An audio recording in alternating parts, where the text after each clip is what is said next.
And away we go. It's the DFS Early Bird presented by Awesemo.com. Dan Strafford and Dave Lochran blasting off to galaxies unknown here on this morning's podcast. Dave and Dan with you yet again. A 10-game NBA slate. Dave Lochran, how the hell are you doing?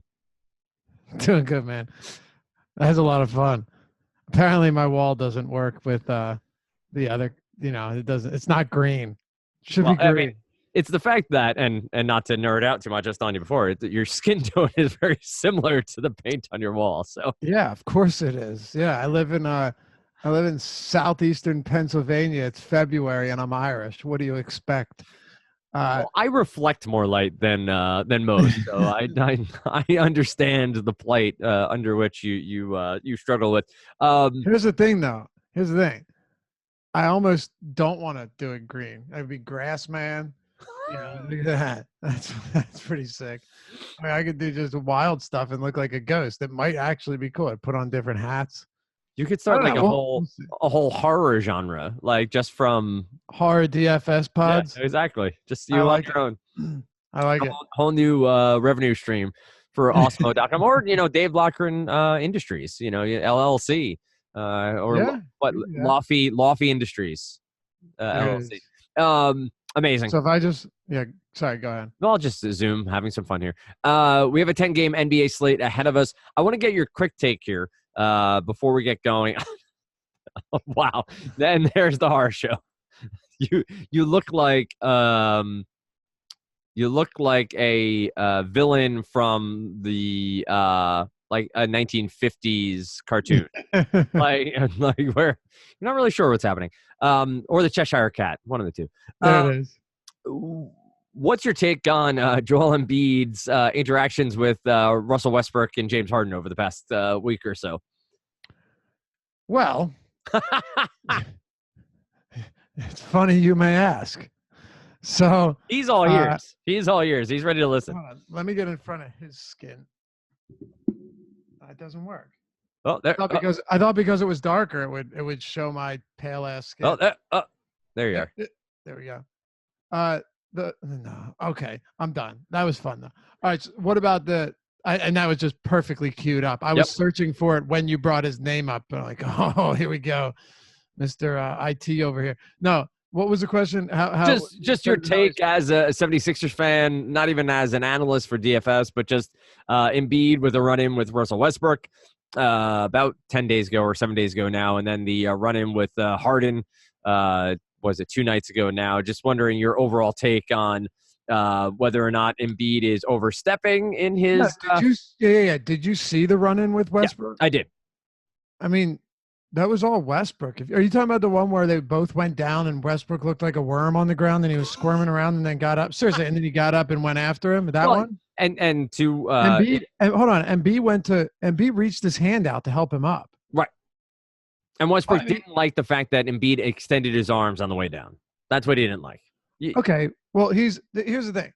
Embiid does some stuff that I don't like. Like, I think some of the nonsense where you're just getting, ridiculously cocky and there have been antics that he's pulled on the court before that I'm not a fan of. But that one to me, like, okay, he's competitive and he was trying to chase you down.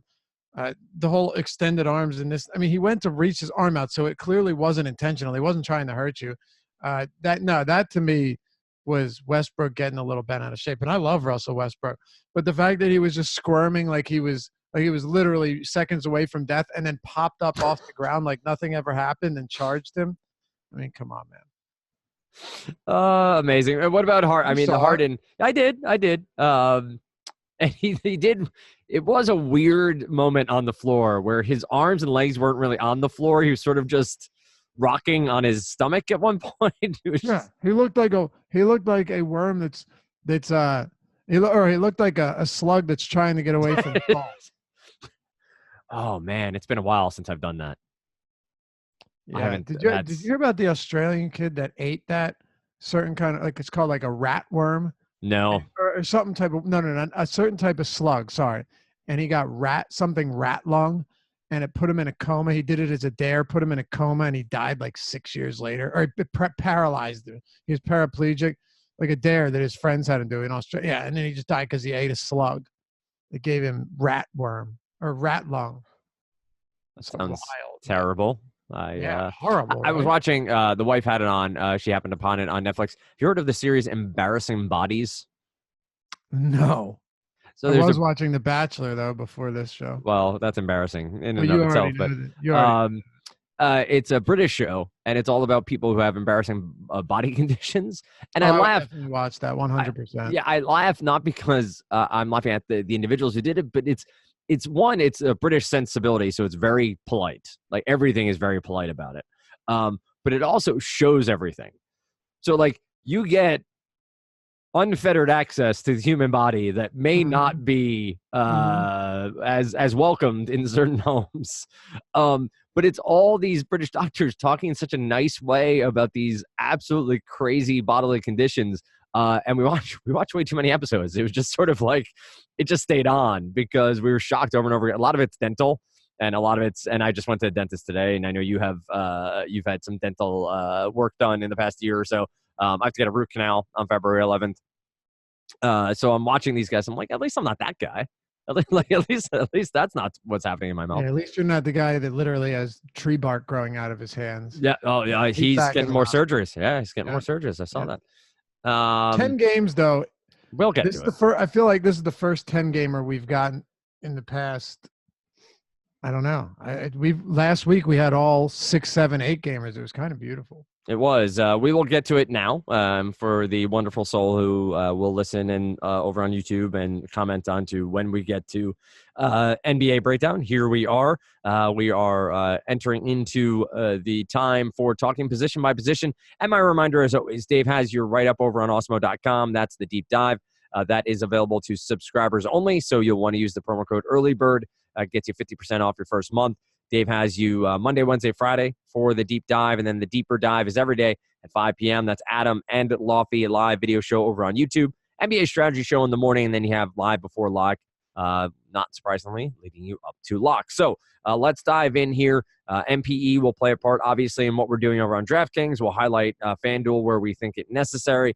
And, of course, this is preliminary look. Dave and I are taking our first foray through here. So if we don't call somebody out specifically, you may see them in the deep dive that Dave writes.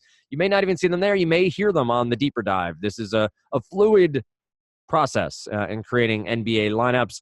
And as always, remember, lots of the touts these days, the analysts, are playing multiple lineups, MMEing, playing 20 max or 150 max. So when you hear someone is a lock, it doesn't mean they're going to be in all of their lineups. Well, they don't use the word lock. I do more often than not. But let's start at point guard where we do have James Harden, but maybe we hold him off to shooting guard here against the Knicks at 13-4. This is a decimated Houston Rockets team. Obviously, the usage is still going to be there for Harden as Chris Paul remains out, and the rest of the team just has been putrid around him. But we have Kyrie Irving at 9-4 against the Cleveland Cavaliers, a fine matchup for him. Ben Simmons listed as questionable as current because of an illness, so we'll have to keep an eye on that. Drew Holiday, Donovan Mitchell is at 8,500. The Utah Jazz backcourt still fairly injured there. Kemba Walker against Memphis.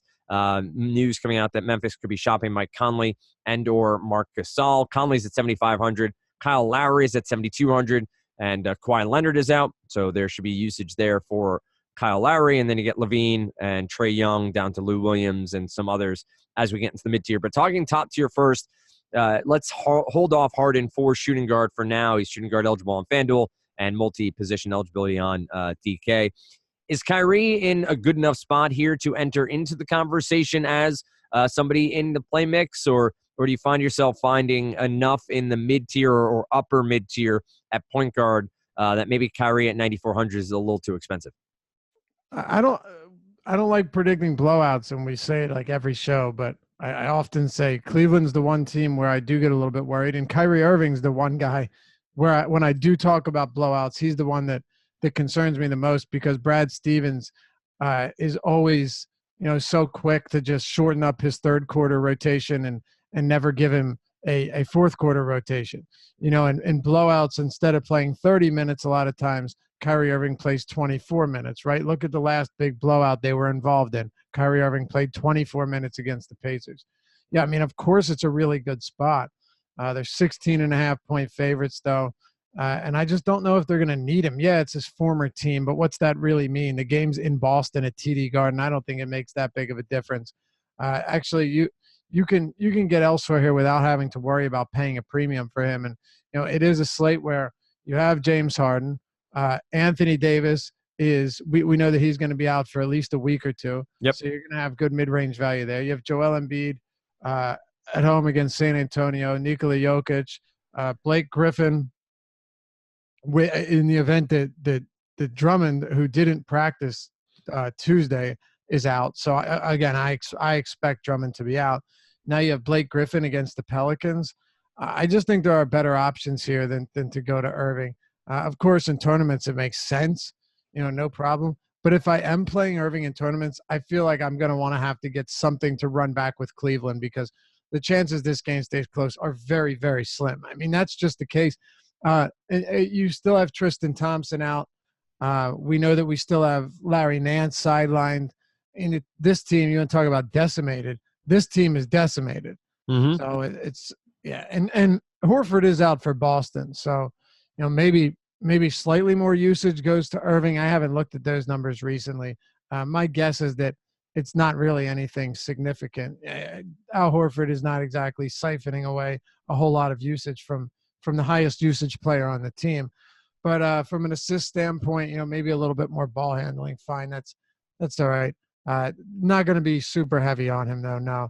Irving on the season without Al Horford. Oh, I thought I had the numbers popping up. Here they go. Really? Oh, it's not cool. There we go. 503 minutes, 31.2% usage, 30% assist rate, 1.39 fantasy points per minute.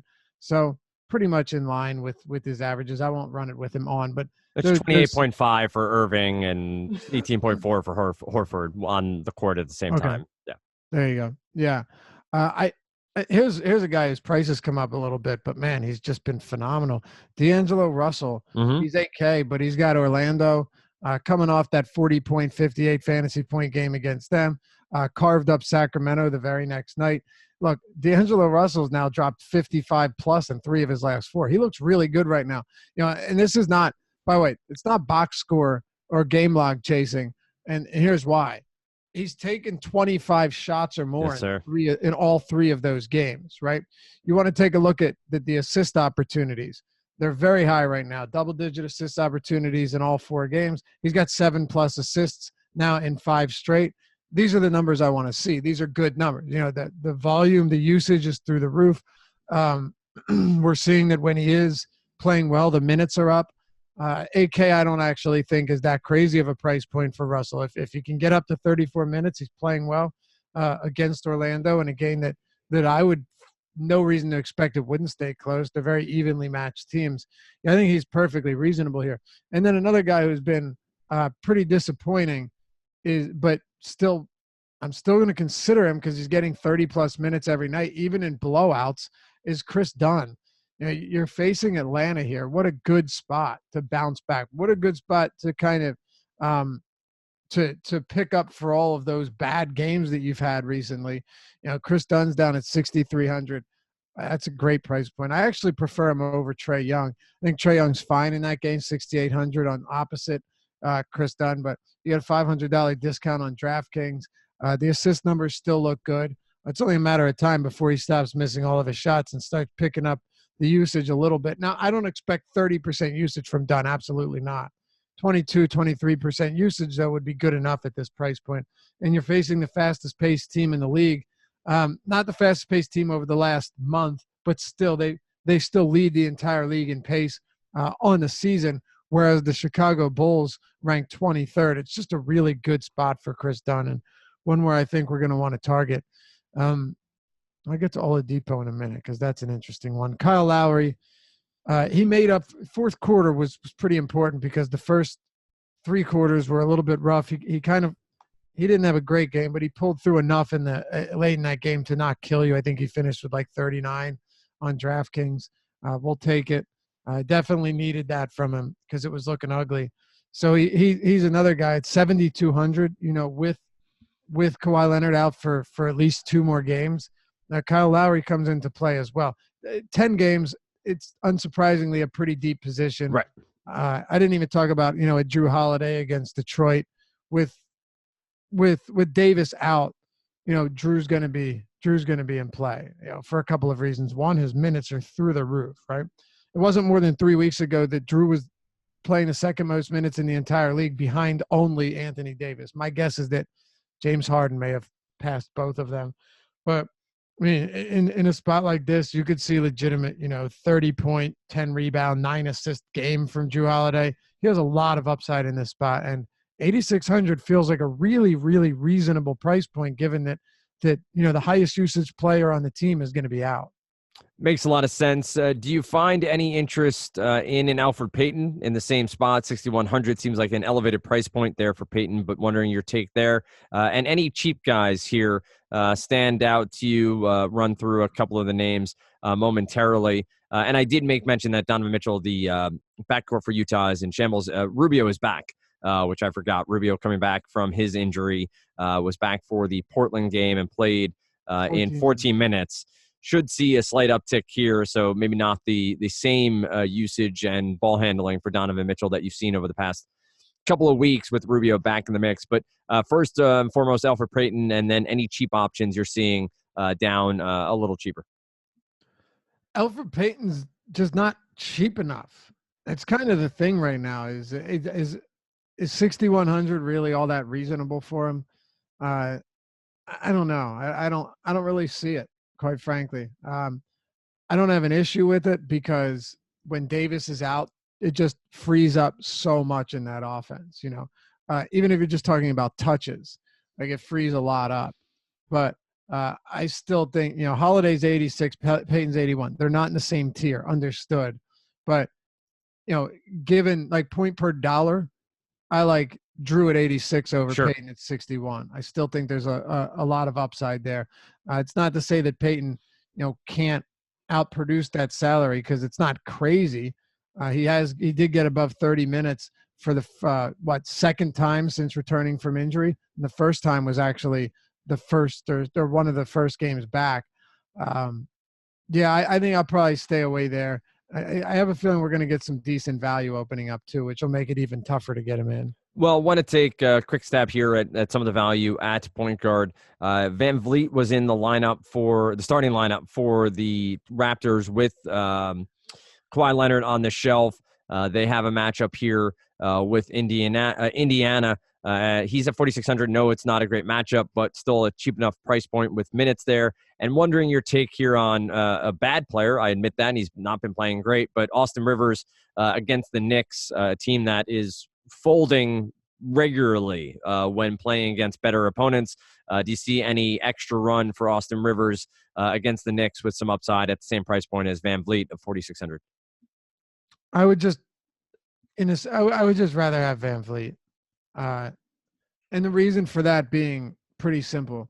Like Van Vliet at least can provide some counting stats, whereas you're rarely, if ever, going to get them from Austin Rivers. It's just so uncommon that you see those type of games. Van Vliet had 7 rebounds, 7 assists, and 19 points last game. Yep. That's definitely like the high range of outcomes for him, but he can give you those type of numbers. How many minutes did he play too? Because Rivers, he played 32 minutes. Give me 32 minutes of Van Vliet over 40 minutes of Austin Rivers any day of the week, even in a good matchup with the Knicks. Sure. Rivers could go and, score like 13 points or whatever. Maybe he has a decent game. It just Fred VanVleet is still an exponentially better play for a number of reasons. And if he could score 10 points and still give you 30, if Rivers scores 10 points, you'd be very lucky to get 18. Well, I think it's a great point just about scorers only. We've talked about it before many times on the podcast. Just it's so difficult to have an Andrew Wiggins, an Austin Rivers, somebody who has to score points to give you value, give you that value. So completely agree, just the name down on the cheaper end against the team that has seemingly given up a large deal of the season, though there is one play from that game that I think will probably end up being fairly popular. We'll see what your take is when we get there later on. And to be clear, Van Vliet is a very, very good value play. It was one of the ones that I was referencing, which would make it tough to get to a guy like Elfrid Payton.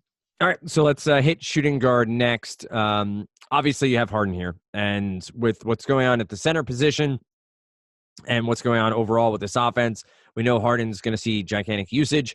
This is an opponent that is not that great. I should say they're not very good at basketball currently. They're playing a lot of young players, so Harden should have pretty much his way here. 13-4 seems like a perfectly adequate price point.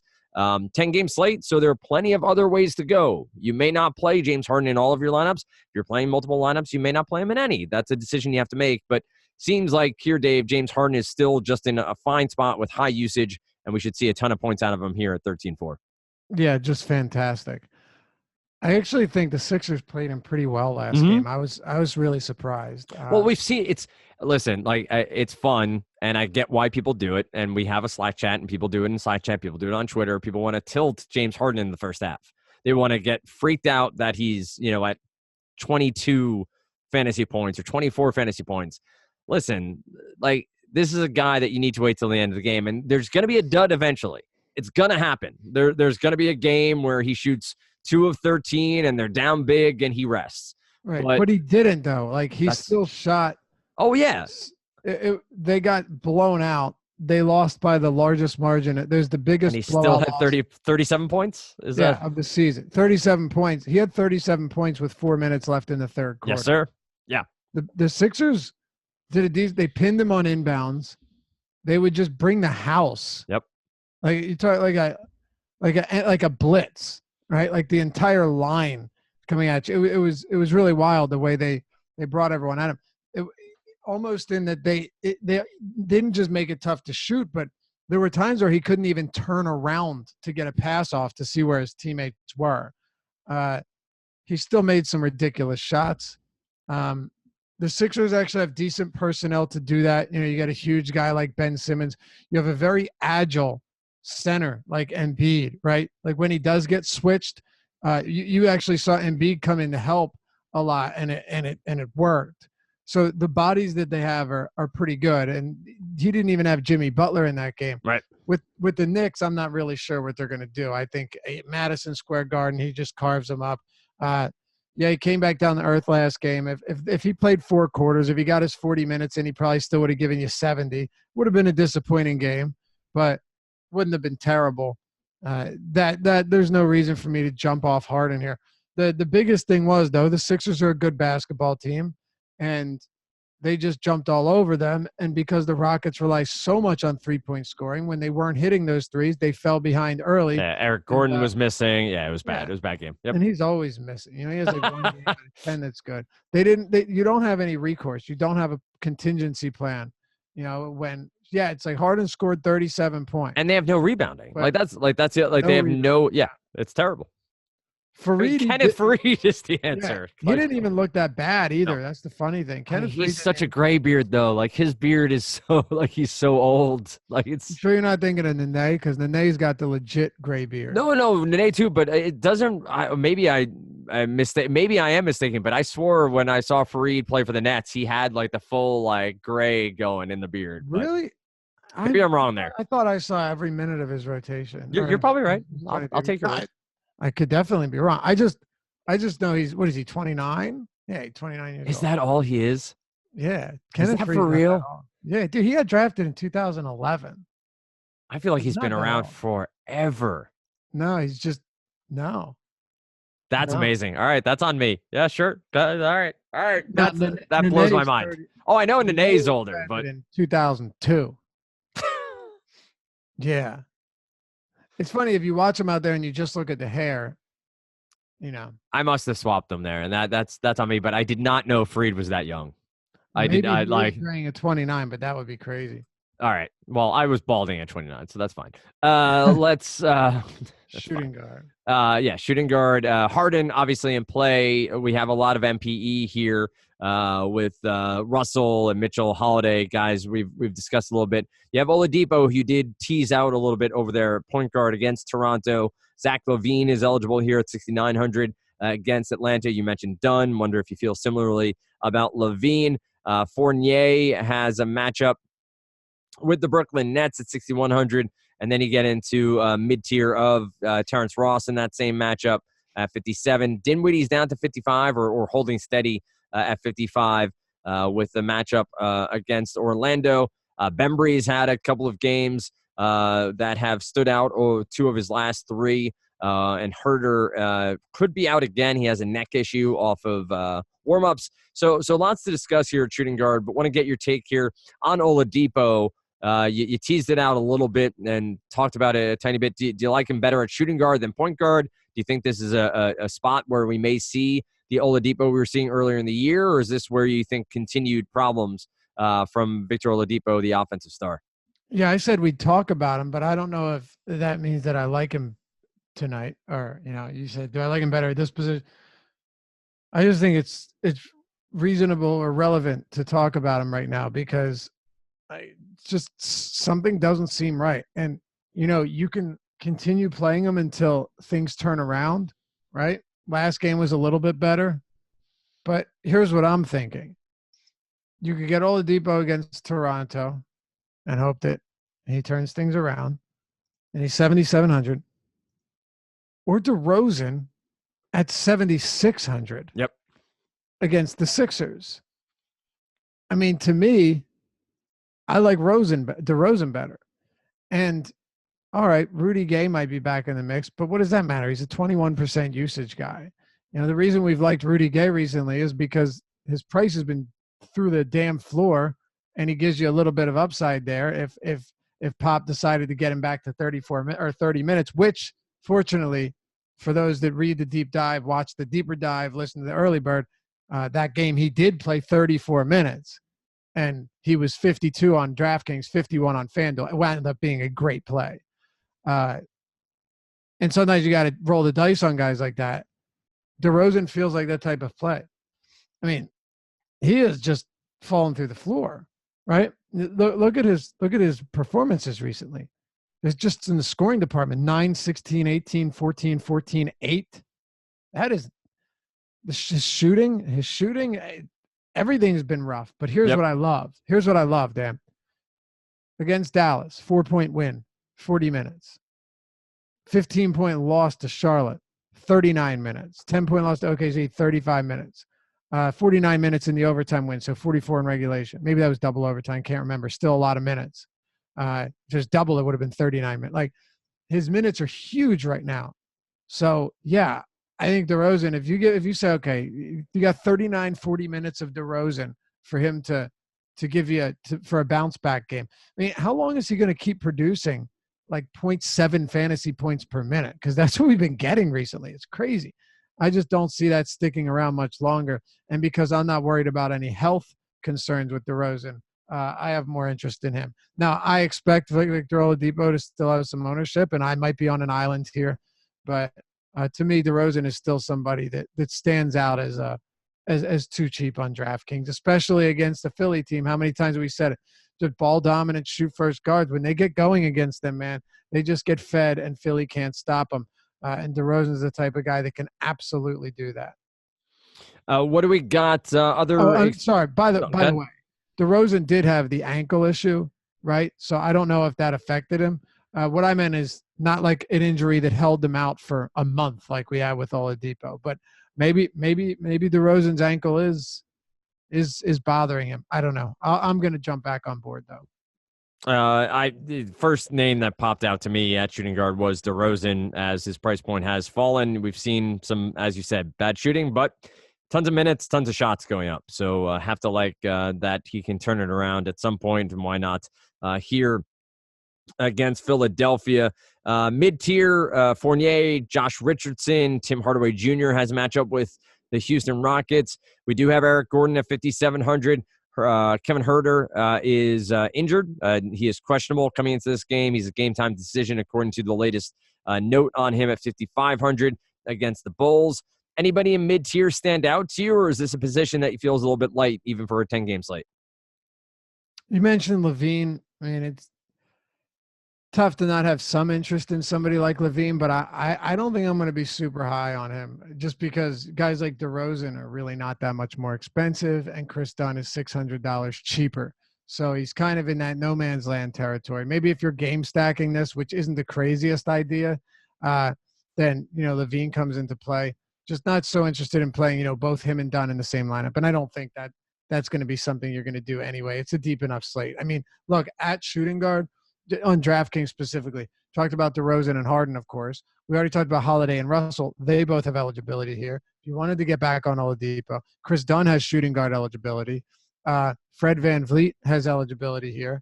And then, if you wanted to dive even deeper, somebody like Justin Holiday, who has played 36, 30, and 38 minutes over his last 3 games, is $3,700. So, I mean, that's kind of wild. I'm really surprised they didn't miss this because we know that Kyle Anderson is going to remain out for a while. So I don't know if this is just a miss or what, but 3,700 for Justin Holiday. Even I get it, he hasn't been great with those minutes, but does it matter? If you're getting 35 plus minutes from the guy, it's kind of difficult to ignore that. And I think just from a straight value standpoint, you really aren't going to need it. You don't need a career game from him at close to minimum salary here. So you've got VanVleet, you've got Holiday. If you really wanted to go, to like your Reggie Bullocks, once in a while he has a decent game and he's got a nice pace up spot against New Orleans. There is value here at the position, but I think aside from the guys I've talked about already, you'd be better off just going down to the bottom. And we've talked about a lot, and there's a lot with multi-position eligibility on DraftKings, so shooting guard has more than enough plays here. Justin Holiday is $5K over on FanDuel. It does seem like there's not a ton of shots coming from him, which is a bit of a surprise for his role there and what you would see. But obviously price point on DraftKings does make him at least viable for the first round of research and somebody to keep an eye on. He is shooting guard, small forward eligible on DK, which allows me to roll over to small forward.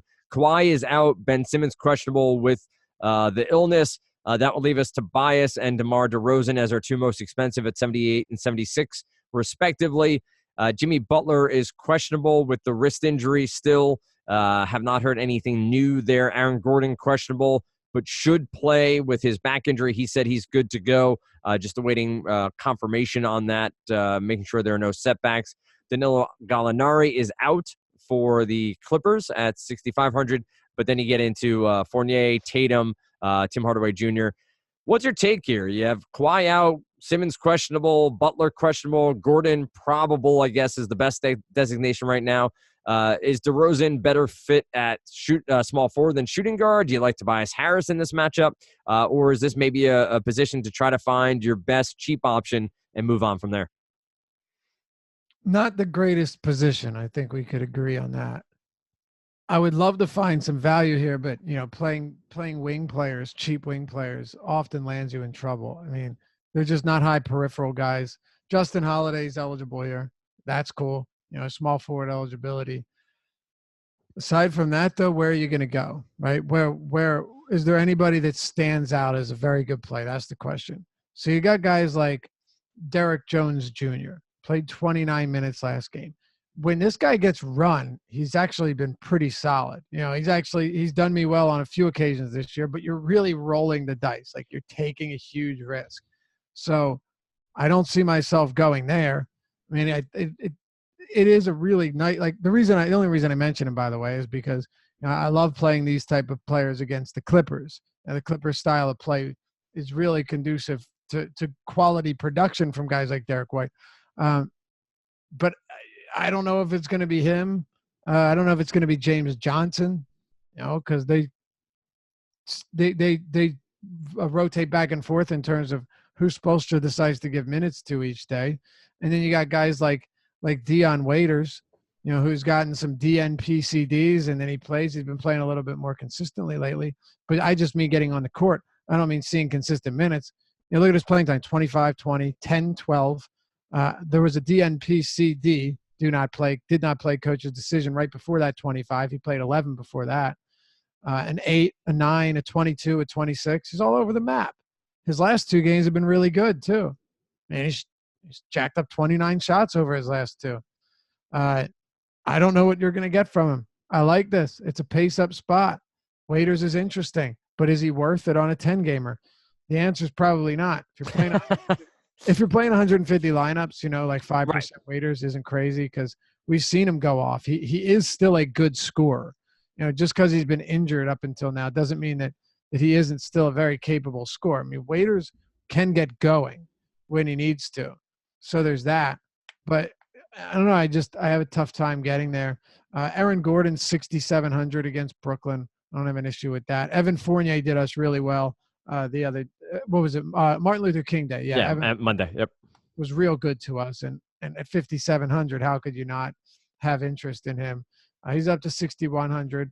The matchup's not bad. I mean, look, it's not Atlanta because everyone loves facing Atlanta. I still don't see myself getting too much for him. I'd probably just get up to an Aaron Gordon, where they're both pretty much the same price. And I guess it's only reasonable to point out Rudy Gay here because he's 5,700. What is he on FanDuel since you have FanDuel put up? Hold on one second. Let's see. He is 5,500. So it's really not bad, right? He's played 63 combined minutes over his last two games. You get 30 minutes or so, maybe more from Rudy Gay, then he's a per minute. Well, actually, +1 per minute. I think he's like 1.1 fantasy points per minute on the year. 5,700. It's really not that bad. And then the question comes into play because there aren't a lot of guys, by the way. There aren't a lot of players at the top of the position that I'm interested in. If you wanted to pay for a Tobias Harris against Miami, I guess, but I don't see myself going there. DeRozan's eligible here. We have no idea what's going on with Simmons or Butler. But if Kevin Huerter's out, then you're going to see it's going to open up somewhere. The question is, Taurean Prince or Bembry. Yep. Right. And I think we have a pretty good idea what it would look like if Huerter's out. But also, we got to remember, like, Taurean Prince is back. He's played 23, 25 minutes over his last two games. Bembry's last two games have been 31 and 34. So Bembry's already getting minutes. Kevin Huerter's last game was on the 19th, right? So let's see, Bembry on the 21st played 34. I'll look that up. I'm going to go a little bit deeper into that just to get an idea of where all the minutes went. But pulling it up right now with Huerter out of that game, that was a late scratch game, right? Or the right before. Yeah, he got injured on the warm-up line, hurt his neck somehow, yeah. I was writing the other deep dive, so I didn't have time. Yep. That's right. Yeah. So Collins played 32. Trae Young played, and this game pulled away at the end, but not a lot of blowout run. Trae Young played 29. Dedmon played 27. Bembry played 34. I'm going off Popcorn Machine. Let's hope it's accurate. So far, it seems it is. Prince played 25. And then Jeremy Lin played 30 off the bench. So could we see that again? Very possible. It's very possible that, Bazemore's still out. So that would help. He's still expected to miss a couple more weeks. Jeremy Lin could actually become pretty interesting if he gets another 30 minutes. But there's no question he's more interesting when someone like Trae Young is out, where you take that usage away. But I think Lin would probably benefit the most because Bembry's already getting a lot of minutes. Makes a ton of sense to me. I will point out that you're missing the revenge narrative of Marco Bellinelli returning to Philadelphia here. So obviously wanted to make mention of that for everybody here. How could I forget? I don't know. I was expecting eventually for you to get there, but not at 4,300, man. You didn't get there. So I had to Belly's make sure. Knocking him down though. He has. He's been playing a ton of minutes and getting it done. So 4,500 over on FanDuel. It's lock and load time, guys. Come on, revenge narrative is real. Remember what Dan said at the beginning of the show when he says lock him in, he does not. Also, remember what Dan has said many times over. I like to be sarcastic. So anyway, let's touch on some power forwards and some centers and be done with the pod. Power forward has been rough on the year. Blake Griffin has struggled a bit with Andre Drummond out. It's been the Miami game. It's been Sacramento and Washington, right? So this would be the third game, or was he out for the Miami game? No, this would be Drummond was out for 2 games. Right. So Sacramento, Washington. And not that the results aren't good, they're just not great. And I think people are looking for these gigantic games from Blake. You're getting very good games from Blake. And at the price point of 9,700 here with the matchup with New Orleans, no Anthony Davis. So we'll be going up against Julius Randle, probably a little Mirotic. Not sure who else will get into the rotation there. Maybe, Dave, you have an angle there. But at 9,700, is Blake in your plans, or do you feel like that price point might be a little elevated for what Blake can do or will do in this matchup against the Pelicans? So it's funny because you can't use matchups as an excuse because he had 2 really good matchups. Over those 2 games, Griffin is averaging 13.5 rebound chances per game. Zaza Pachulia, 19.5 rebound chances per game over those 2, right? So you've got that. You get the 2 games. There's your rebounding. But what's interesting is how much does it affect the passing, if at all, right? Because Drummond still sees a decent amount of touches for a big, right, particularly this season. So over those 2 games, pulling it up right now, Blake Griffin on the 19th and the 21st. Here we go. Potential assist. This is not surprising. 12, which is very good for a big man. Leads the team. The next closest are like Bruce Brown, Jose Calderon, and Reggie Bullock at 5.5, 5, and 4. Pathetically, Reggie Jackson's at 3. I mean, dear God, that's just bad. But there you go. Like, to me, there's still so much upside there, right? Like, there's still so much opportunity for Blake to just smash this price point. I don't think he's too expensive. Was I disappointed with those? Well, one of them was whatever. It was fine. And I think we got him at 9K flat. Yeah. So that was 54 wasn't terrible, but you would have expected more there just because he faced Sacramento and then they get blown out. Basically, they were playing from behind almost all that game against Washington, going up against Thomas Bryant and such. So yeah. The big thing too is that if Blake was at the 5 and Pachulia was coming off the bench, which don't be surprised if we see that. I wouldn't be surprised to see Dwayne Casey mix it up a little bit, even against the Pelicans. If that's the case, Blake becomes an even more appealing play. Think about it. Zaza averaged 19.5 rebound chances per game to Blake's 13.5 over those 2 games. That'll flip on its head. If you get Blake at the 5 and you go the smaller lineup, Blake's going to see more rebounding opportunities and more opportunities around the rim as well. I like it. But, yeah, over those 2 games, 36% usage. 36% usage. We'll take that all day long. 1.36 fantasy points per minute. Yeah, I think Blake gets back on track. There's no reason not to like him here. All right, so we have Randle potentially stepping in here for AD. He's been really solid all season long. Julius Randle has had a really good run here with the Pelicans. He's at 8,400 against Detroit. LaMarcus Aldridge is 8,300 against Philadelphia. You've seen a nice run from Aldridge. 3 out of his last 4 games, 44 points or higher over on DraftKings. Collins is at 7,900. Mirotic is at 7K flat. He's power forward and center eligible. Harrell against Miami is 6,700. And then we get into the likes of Siakam and Tatum. Lauri Markkanen's down here. Sabonis is at 6,500. What do you make of Julius Randle with AD out, and how do you feel about the rest of the higher price power forwards? I love Julius Randle. There's no reason not to like him here. You're going to get heavy minutes from him. There was a big blowout last time. I expect plenty of run. You just look at his per minute production too. Against Golden State, got a little bit of early foul trouble, and then Mirotic. That was a game where Mirotic went off, right? Randle played 22 minutes, had 37 fantasy points. So if you look at the production, you say, oh, whatever. Then you see his minutes, you say, oh, that was actually really good. Last game, 44.5 fantasy points in 27 minutes against the Grizzlies. Yeah, I love Randle here, man. Just keep in mind what type of usage change and just overall differences you see with someone like Anthony Davis not on the court. Randle already has done a very good job of holding his own with Anthony Davis active. And you can't say that for a lot of players. They kind of just play second fiddle. They're in play after like 6,000 and you don't really have much love for him. But Randle without Davis this year has a 32% usage rate, 21.5% assist rate. Really solid. I'll take that all day. a 18% rebounding rate, 1.44 fantasy points per minute. All of them for a player, a 4 or a 5 are excellent. I mean, really like Julius Randle here. I like him, and I like Blake in the same game. There's no reason not to. I also like John Collins at 7,900.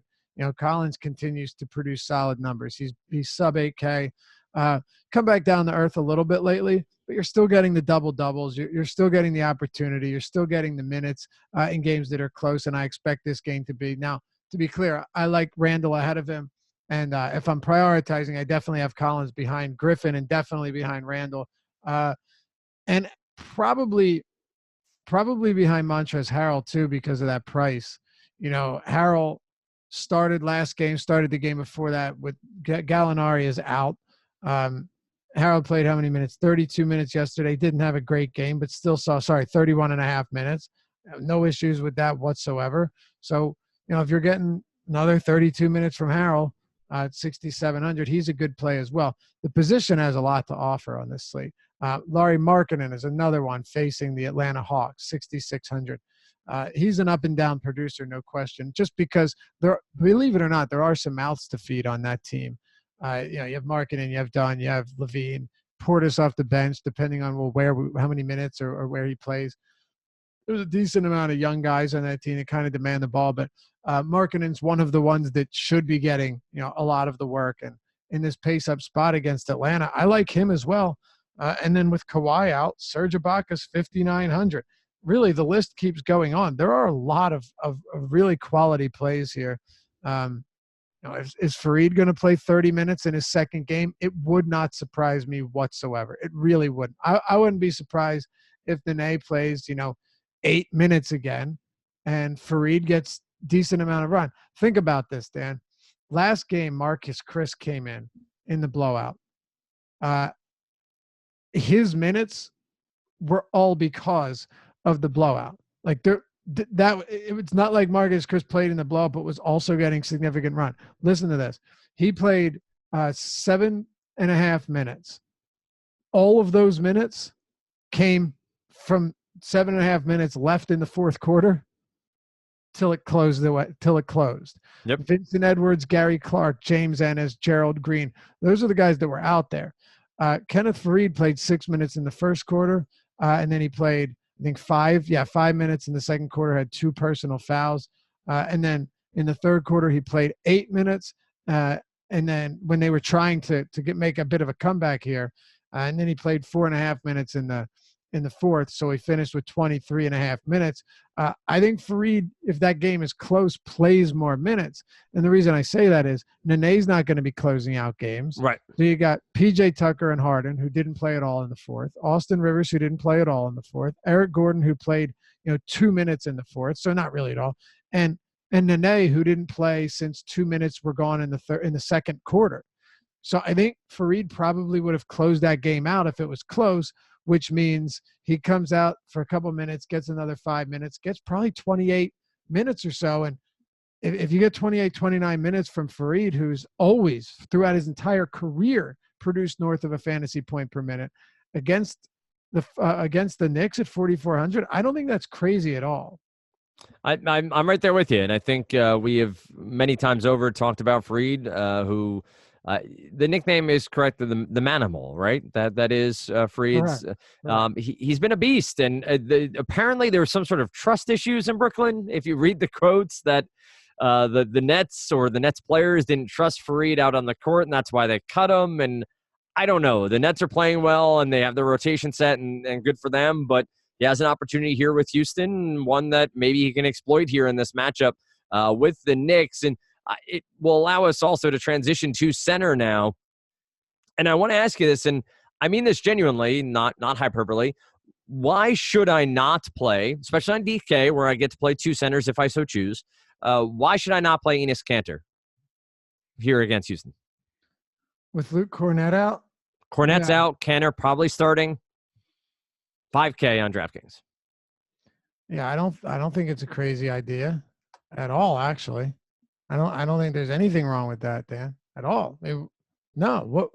Why? What's wrong with that? I don't think there's anything wrong other than Fizdale being somewhat of a Popovich Jr., where we don't know what the rotate, not in who he coached with, but just how he's running this team. We're not really sure what the rotations are. But with Cornette out, he's 5K and there's no one to guard him. There's no one to guard him. There's a couple ways to look at it. One, I still see Cantor being, a tournament focused play here, unless we get some type of new. But I really like him. You know what? No, screw that. I think he's cash viable. I do. I think he's cash viable, and here's why. You're talking about a team like the Houston Rockets, where a team that can go small can hurt you, but it's not this front court or anyone outside of James Harden that's going to be the reason that they hurt you. Right. So by taking Cantor off the court, are you really doing yourselves any favors? Right? Like, what are you going to try and match up and go small for what reason? You're whatever small ball 5 you put in isn't going to be guarding Harden anyway. Absolutely. It shouldn't make a big difference. So the way I see it is, if you're Fizdale, well, let's try and get one of our better offensive players out there to combat James Harden, because we know we're not going to be able to stop him. So the thing is, if you look at this last game, Cornette went out 7 minutes into the game, and he was replaced by Damian Dotson. So at the time, you had Dotson, Moutier, Vonleh, Knox, and Hardaway. So Vonleh moves to the 5, right? And then those guys are out. You have a rotation of Dotson, Alonzo Trier, Hazonia, Mitchell Robinson, Frank Ntilikina, and then Cantor was in there, but he didn't come in till later. He then did, however, see, here you go. This is where Popcorn Machine screws things up, because it shows that he played the entire second quarter. No, I'm sorry. It shows no, I got that wrong. I was looking at Ntilikina's minutes. Sorry, Popcorn Machine. You were right. Cantor didn't even enter the game until the 4 minutes were gone in the second quarter. Wow. But he started the third quarter, played 11:31 out of 12 minutes, and then never came back in, because I don't know if you know this, they were literally down by between 20 and 24 points the entire game, the entirety of this game, outside of the first 8 minutes of the first quarter. So yeah, assuming Cantor starts, I would give him at least, here's an easy way to put it. Even if Cantor plays 25 minutes, yep, at 5K, he can definitely give you what you need, right? There's no question in my mind. He's producing 1.25 DraftKings points per minute this year. At 25 minutes, that's if that's what he produces, you're not stoked about it, but you're over 30 fantasy points. I think he's got easy 40+ fantasy point upside, whether it's Nene or Fareed or Gary Clark or Marcus Chris. I just don't see why Fizdale wouldn't want to combat them with a quality offensive big.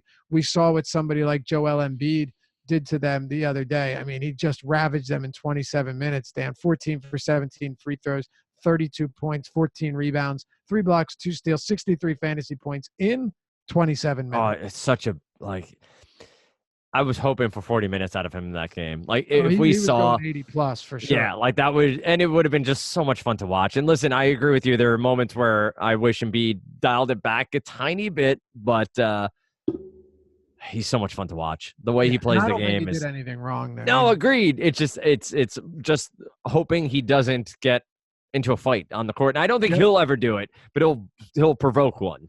He'll funny, get. Though. I don't think I could be wrong. I don't think he's ever been ejected. No, and that's what, it's that moment where he's going to provoke someone into a fight that will get him ejected. It's never going to be him.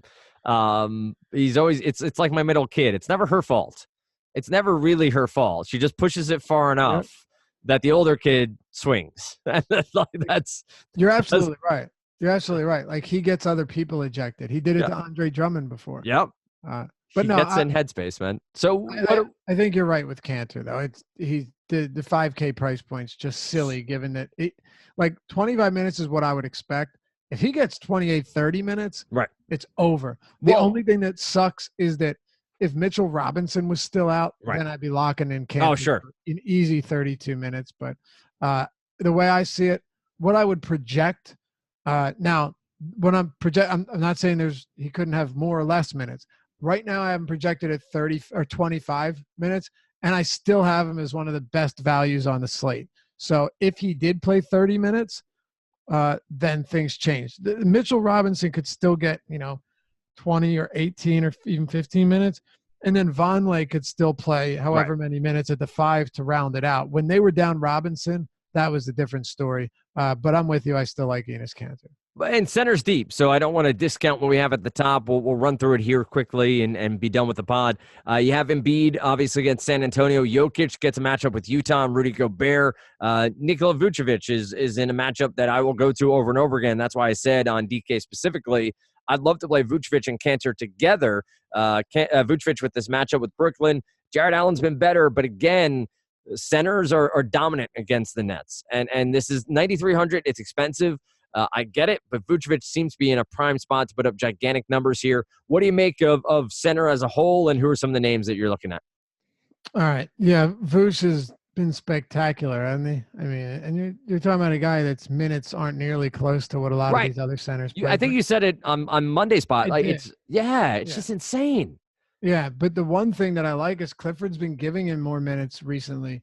Not against Milwaukee, but 33 against Brooklyn, 38 against Detroit. He saw 33 in regulation in that game, 35 against Houston, and then his last game against Atlanta, 35 minutes. Dude, if we could say, like, yeah, Vuce is going to play definitely between 33, 35 minutes, maybe more, then he just regularly every single night is a great play because he's already been a great play. Right. Against Brooklyn, it's hard not to like him. It really is. It's a team where you have Jared Allen, who's been fine, but defensively still has a long way to go before you're worried about rostering anyone against him. The backup centers, whether it be Ed Davis or an undersized Rondae Hollis-Jefferson, they don't concern you whatsoever. Vooch, to me, makes for a very strong play. The question is, and I haven't made lineups yet, but is it going to be tough to get him in the lineups? And that could be a legitimate question you ask yourself because there is some value here.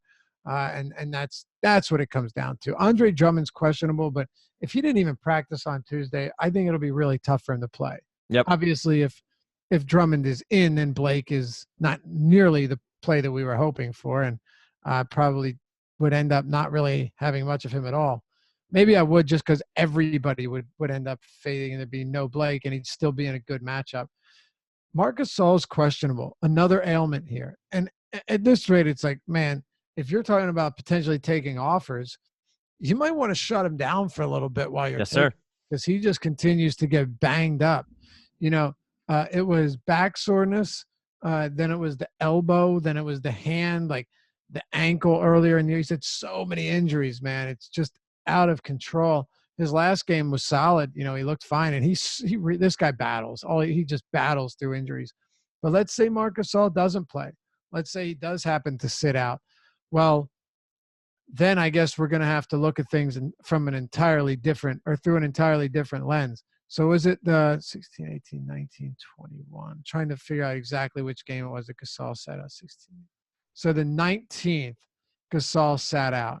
So let's just take a quick look and see what it looked like when he was out, because I think it's very possible. And this was a blowout, by the way, so who knows.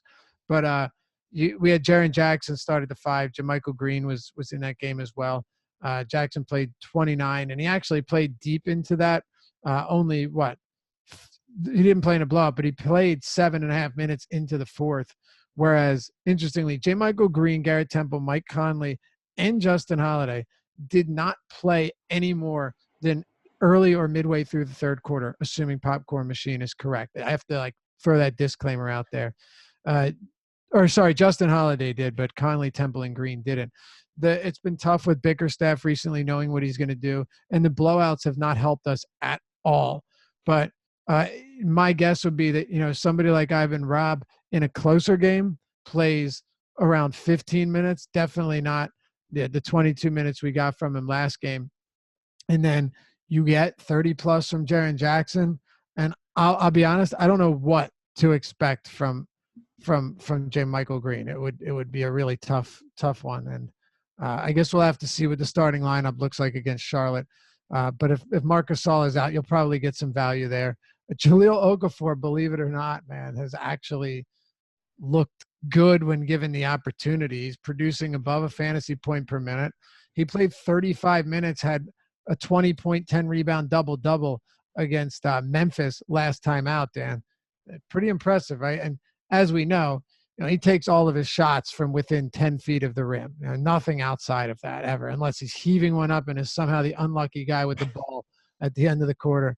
But you're going to get 10, 12, 13 field goal attempts from him. And what I find super interesting about this one, and you'll know exactly where I'm going with this, is when we've seen Davis out before, seen Randall out before, everyone thought that Diallo was going to be the one to get the minutes. Yep. And he really never did. And now he's playing, 3, 5, 1 minute per game. Okafor, however, has gotten starts. It's amazing. Yeah. It really is amazing. Isn't it? And played 35 minutes. Let me tell you something. Jahlil Okafor has a lot of flaws, no question. Yep. And in today's basketball, doesn't have – Jahlil Okafor was a top 3 pick. If he was drafted in 1990, I honestly believe he'd be one of the better players in the game right now. Sure. Yeah. Right? But that's a different game. Yep. Yeah, exactly. It's a different game. And that's not who he is. He's a well, it's like if Greg Oden was in the league today, and I know Oden dealt with injuries, but he wouldn't be able to play today. Like exactly. He's such a big, massive person. Yao Ming, right. I mean, like these guys would be runarounds in a lot of these situations when there are these just gigantic hulking individuals who just were able to back people down and dominate by size. Right. Exactly. So could he get 35 minutes? Was that a fluke? Might have been, but even 30 minutes is not crazy against Detroit. He has enough size. You probably want that against Detroit, even with Drummond out, if you got Zaza starting. So just keep it in mind. I really don't think he's the craziest of plays. I don't think I'm going to Embiid here. Nikola Jokic is an interesting tournament option because I would expect, because it's Utah, for him to be very much overlooked in this spot. But It doesn't concern me all that much. It really doesn't. I will say, though, Utah and Rudy Gobert have bolstered their defense of late. Rudy Gobert has just been nuts, right? Like his performances continue to improve. I'm really curious. This is something I'm going to do some digging into. How much of Rudy Gobert's really ridiculously impressive run had to do with Rubio being off the court? It sounds crazy, right? But ever since Rubio went down, we started seeing this outrageous production from Gobert. It really easily could have just been that he fell into more rebounds, faced some bad rebounding teams, like the Cleveland Cavaliers, like the Clippers. It's possible, but did Rubio's absence have anything to do with Gobert being out? I don't want to, or being better. I don't want to say it did, but I can't help but scratch my head and wonder, was that just pure coincidence, or was something happening there? It's an interesting premise, and I'm not sure what avenue you go down to prove it necessarily, but I mean, obviously usage and rebounding opportunities and those things that are there, but it would, if Rubio's a ball distributor, which we know he is, does Donovan Mitchell shoot first more and provide more rebounding opportunities? One, just as a premise. So more shots are going up, so there's more rebound opportunities. And is a Mitchell-Gobert tandem more likely to give Gobert early, easier shots at the rim because of respecting Mitchell's shot than a Rubio offensive player? I don't know what that it's is. Reasonable. It's a reasonable premise that at least it's worth figuring out. I think if there's any Jazz fans out there, I don't say this sarcastically or to be funny, but not many people are watching every Jazz game, and I try and watch as much basketball as I can, but it's tough to squeeze the Jazz in there very often. So I haven't seen enough to where I can confidently say one thing or the other. If you got Jazz fans out there, hit us up in the YouTube comments if you've seen something different, or tweet me at Loughy_D, LOUGHY_D, or Dan. They can tweet you at Dan Strafford. I'd be really curious to know. It's a weird scenario. I don't know what's going on, but 8,200 for Gobert I think is reasonable in a game that should stay close. 3-point spread should be slow, but I don't hate Gobert. It's just, again, going to be tough when you have Vooch, Griffin here. You have Randall at center. John Collins is eligible at center, and even he is going to be more of a tertiary play, hard to get to. Montrezl Harrell's at 6,700. Serge Ibaka's at 5,900. Enes Kanter's at 5K flat. Hell, even Jahlil Okafor is down there. Zaza Pachulia's 4,200. And yes, he is not the greatest player. He's getting up there in age, but he's also someone that has produced north of a fantasy point or exactly a fantasy point per minute this year. Granted, the minutes have been low, so it's tough to really say if that will continue across 30 minutes. But I would think that against a bigger front court, he probably plays another 30 minutes. There's enough at center to say, well, we don't need to go to guys if you don't feel supremely confident in them. And that's where we're going to leave the podcast. You already heard from Dave, but I'll repeat it. Lofty_D, LOUGHY_D on Twitter. Myself at Dan Strafford. Of course, you find Dave on Awesemo.com Monday, Wednesday, Friday. You get the deep dive. You can get there by using a 50% off promo code EARLYBIRD. One word over there in the coupon code section on Awesemo.com. If you have any problems, feel free to reach out to Adam Scher via direct message or on Twitter. He'll be sure to hook you up. Ship My Money DFS. He loves direct messages. He loves lots of comments on his content. So check Adam out over there. Dave is going interstellar on us here. Appreciate that. Don't forget, you get the NBA DFS strategy show. That is in the morning with Josh Engelman and Adam on Friday. You get Deep Bird Dive. That is Adam and Dave at 5 p.m. And then you get Live Before Lock. It is Josh. It is Spags. And then they are joined by Fast Eddie Fear leading up to lineup lock. With that said, ready? Who am I? Who am I? I don't have it. What do you got? What are you doing? What? Adam Gase. Oh, you should have got it. I should have got it. There's no taco involved, so you can see my eyes, right? You can see. Yeah, we got your eyes. I really thought you'd be on that. You're a damn Jets fan, and I am a damn Jets fan. I try to ignore them as much as possible. I'm converting to the Browns. It'll be fine. With that said, oh boy, we wish you the best of luck on Wednesday's slate. Dave and I are back with you Friday. You get me and Adam. I shouldn't have said EMAC. It's me and Adam. Thursday morning as EMAC's out at FSTA hobnobbing with folks who are trying to give him a new job. With that said, hobnobbing. Oh. So he said slob knobbing.